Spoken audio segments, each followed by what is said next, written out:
So 7.5 years ago, I strolled into a drug and alcohol treatment center to get some help. I was high on meth. They just fed me, gave me a hug, and set me down and loved me. So self-service, I tell them all the time, the best way to get out of being a selfish person and addicted is to serve other people. And what that does is it gets your eyes off your own emotions and yourself and goes and helps somebody else. You know, I had to stop believing the lies that I was told as a child, that I was always gonna be alone. I was never gonna amount to anything. I am worthy, and I am worth something. You're not alone. Definitely not alone. My name is Duane. I'm from Washington. I bring a group of guys out here to work spring training. They volunteer because the best way to break addiction, the cycle of addiction, is to serve other people. So self-service, I tell them all the time, the best way to get out of being a selfish person and addicted is to serve other people. And what that does is it gets your eyes off your own emotions and yourself and goes and helps somebody else. It really breaks down the need to self-satisfy. And it also creates a brotherhood where you lean on other people that are serving, and you learn to communicate, you learn to break off all the rough edges.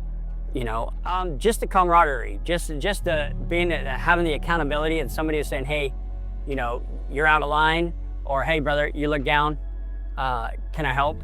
You know, little things that just took my eyes off myself and my depression, because even after I lost the addiction and got rid of the addiction, there was still some emotional stuff. And so I had a brotherhood around me that could care for me, really, lift me up when I was down, and they really took my well-being in their hands. The things that it taught me, I was able to teach others. I was able to reach out and care for people because I was no longer broken. I would tell them that you're not alone, first of all. You're not alone. I've been there, and I made it through. Here's the certain steps. Here's the things that helped me. Let me walk beside you while you walk through this. You know, that's the main thing is whenever we're dealing with somebody who's having a hard time, is they don't have to do it alone. They don't have to sit there and worry and be miserable by themselves. If you're down in a hole, we don't hand you a rope. We crawl down in a hole and we help them out. And that's the sense of brotherhood that we have there. There is, and that's why I've been so drawn to it. Just when you walk in the door, you know. You guys greeted me, and first of all, when I pulled up on my bike, I noticed that you looked out the window. Oh, there's somebody coming in. Look at that beard, look at that beard. And it's one of those things that you get a comment about, you know, and it starts a conversation. The way I keep my beard helps me reach out to other brothers. Because if there's one thing another brother knows, it's like, man, look how good he looks. I want some of that. I want to feel like he looks, you know? And so it creates a conversation. And so creating that conversation, it allows me the ability to help somebody just by keeping my beard groomed. Just a small conversation. And sometimes I've had him be at the grocery store and he goes, hey man, that's a nice beard. And I go, thanks, man. And then 20 minutes go by and he's like, hey man, I'm having a really rough time with my wife. And it's like, where did this come from? Because I combed my beard today?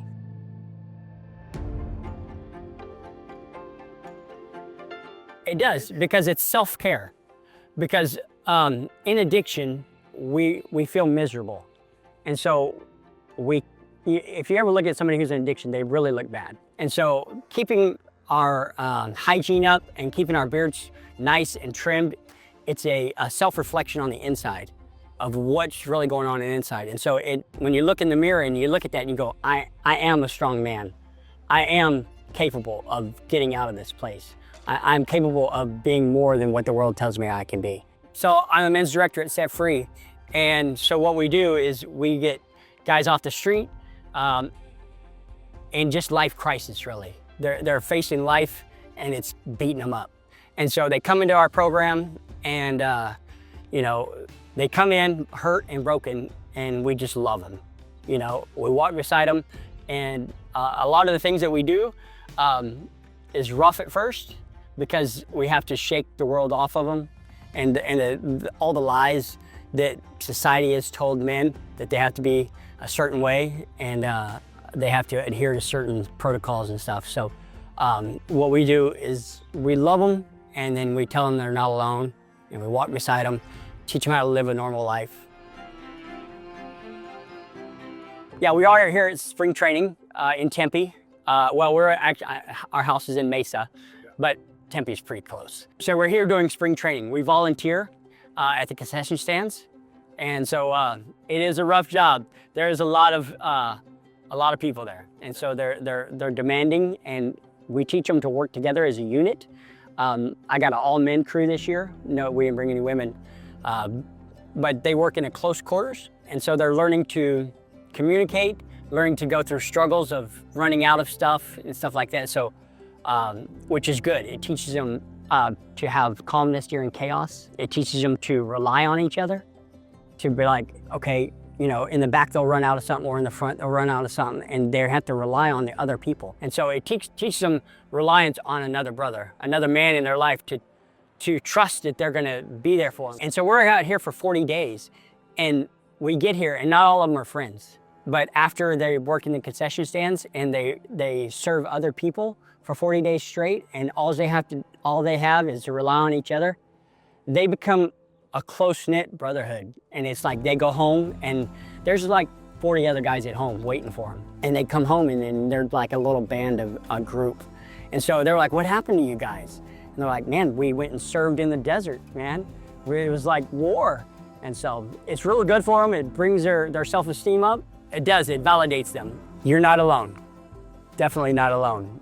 You know, I had to stop believing the lies that I was told as a child, that I was always gonna be alone, and that I was never gonna amount to anything.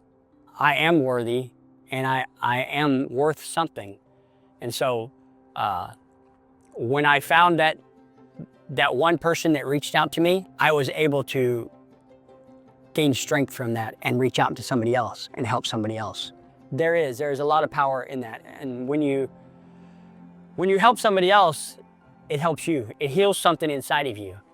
And so then you become stronger, and it's like a trickle-down effect. You've helped somebody, and now that person's gonna help somebody else. And I tell the guys, I was like, that's how we're gonna change the world, is by just helping one person. Telling one person you're worthy, you're strong enough, you can do this. And if you're not, I'll help you do it. I don't get paid to do what I do. I get paid by my reward is watching men become men. Yeah, I get to work on bikes and work on cars. We have a shop at Set Free, and basically it tried to give me an office, and I couldn't do it. I was like, I'll have a shop instead. If they want to talk to me and they want counseling, they can come out to the shop, and we're working on a Harley. I grew up riding motorcycles. I thought I had found a brotherhood in another form.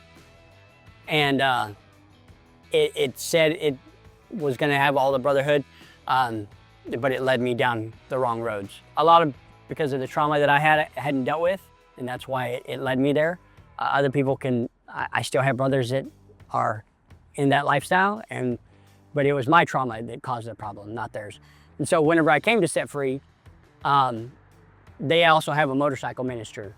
And so I gravitated towards that. And so, yeah, I've been riding since I was 10 years old. It's a bad day when I'm not on my bike.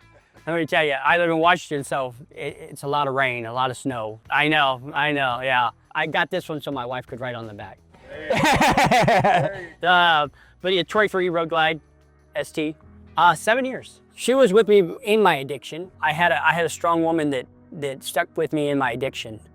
And when I was at my lowest and just hiding in a closet, shooting through the walls, she was there. She was like, it's okay, I love you anyways. And then when we sobered up and we got to Set Free, she came in and she knew I needed to be there. And then she was like, I don't know if I should be here. And she left and then came back. She was just like, I realized that we are meant to be together, and whatever you're doing, I'm gonna support you. And so she's been there ever since. She doesn't work in the program. She has a normal job. And so I volunteer there, and it's hard on her because it's like, she's like, well, you're gonna do anything with your life?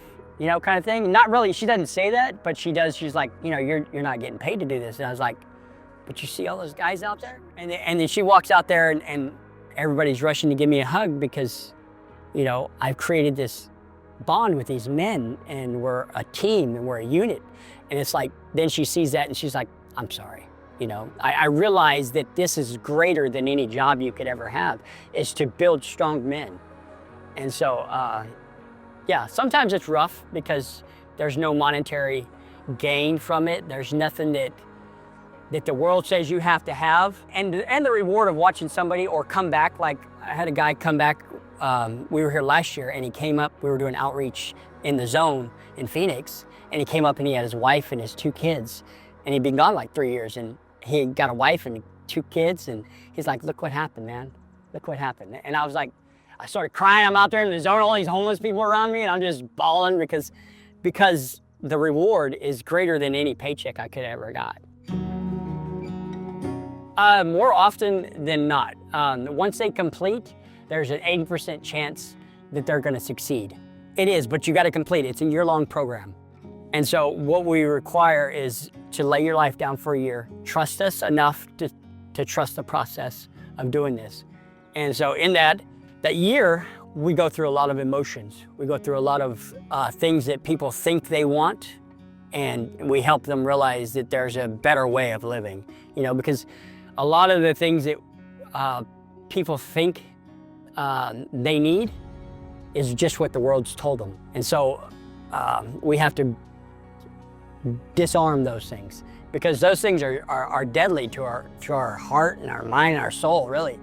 Because the programming we've had, man, the programming we've had from all the things in the world are so deep down in us that we don't even know we're doing them. And so over time, it takes time to work all those things out, because eventually they're gonna come up. You know, there's levels to the program. You know, you go through, we have a blackout, we have a ranch phase, and then you have the next phase. And so that next phase is the longest, and that's when you get comfortable there. And then you get comfortable, you know, you got all your little stuff and your little room and everything. And then the real you starts coming out. Because when you come into a program, it really, your defenses are up and you're like, I don't really know about these people, you know, they don't, you know. And then when you get to know people and you sit down and you eat with them and you talk with them and you're spending every day with them, the walls come down. And then you find out where we need to work on, what we need to work on. When we face those things, a lot of people have the fight or flight. You know, they're either willing to fight to get better or they're gonna run. And so one of the main things I try to do is just disarm the flight. Like, look, you don't have to run.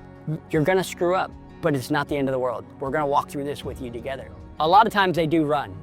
And I'm like, okay, man, I love you. I hate to see you go. But when you're ready to keep walking this out, come back. You always can come back. You can always come back.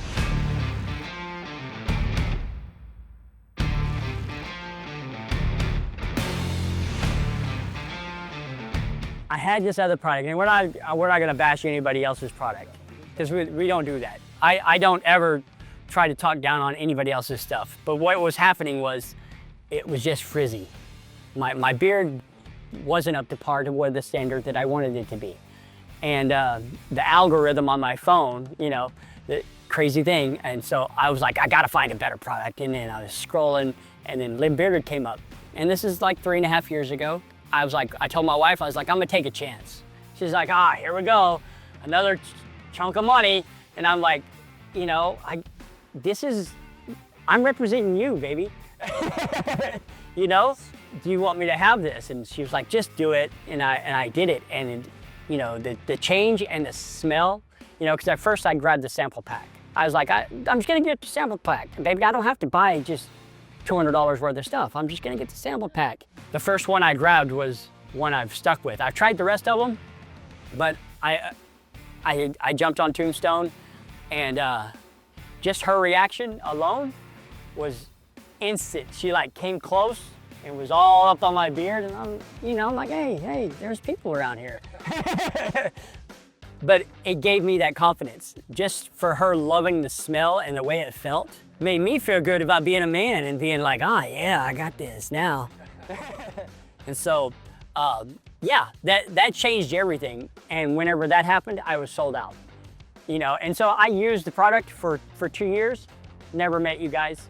And then we happened to be down here in spring training. Last year, I forgot my product because I flew in and I didn't want to take it. And they brought my bike and everything in the trailer. And so I flew in and I forgot my product. And so I looked online and I was like, oh, they're right there in Tempe. I was like, oh man, I'm going. And I showed up and Spencer was the first person to greet me. And he did just like they did at Set Free.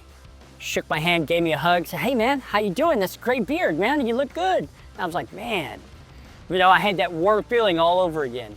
I realized that y'all have the same brotherhood that I had found at Set Free. And it sparked something in me to become even more of a part of what y'all are doing. I give the product to the guys in the program, and it just, you know, it helps them with that self-confidence and not to shake off all the things that the world has told them that they're crap. You can contact me if you want to reach out and you need a brotherhood and you're struggling in these same ways. If anything that I've said is resonating with you, then you can contact us on Facebook, Set Free Northwest. There's also a webpage, setfreenorthwest.com. Duane, as for me, I'll be there.